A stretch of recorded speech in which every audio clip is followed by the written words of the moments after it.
U.S. President Donald Trump's administration on Wednesday froze $26 billion designated for Democratic-leaning states.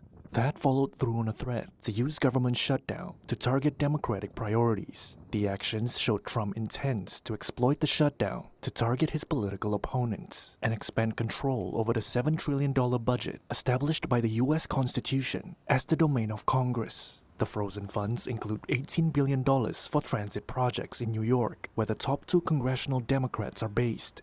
This is the 15th government shutdown since 1981. It has halted scientific research, financial oversight, environmental cleanup projects, and many other activities. About 750,000 federal workers are furloughed, while others, like troops and Border Patrol agents, work without pay. Vice President JD Vance warned that a prolonged government shutdown could force tough measures. We are going to have to lay some people off if the shutdown continues. We don't like that. We don't necessarily want to do it, but we're going to do what we have to keep the American people's essential services continuing to run.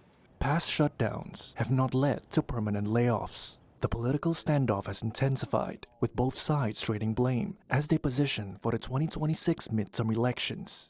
Republicans control the White House. Democrats have labeled the shutdown as blackmail, accusing Trump of exploiting the crisis for partisan gain. They said Republicans were responsible for the disruption as they control the levers of power in Washington. Republicans said Democrats are bowing to partisan pressure to oppose Trump despite backing past spending bills. They repeated the false claim that the Democrats' plan extends health coverage to undocumented immigrants. Georgetown University senior fellow Matt Glassman says a resolution could come when one side fears it's taking the blame, but he says public workers could also have a say. And then that is another aspect of this, is that workers in certain key federal roles aren't just sort of public opinion players, but can actually take steps either through things like wildcat strikes or calling in sick that can affect the quality of government services to such a degree that it forces sort of the hands of politicians. The longest shutdown, 35 days in 2018 to 2019, ended partly due to flight delays from air traffic controllers calling in sick.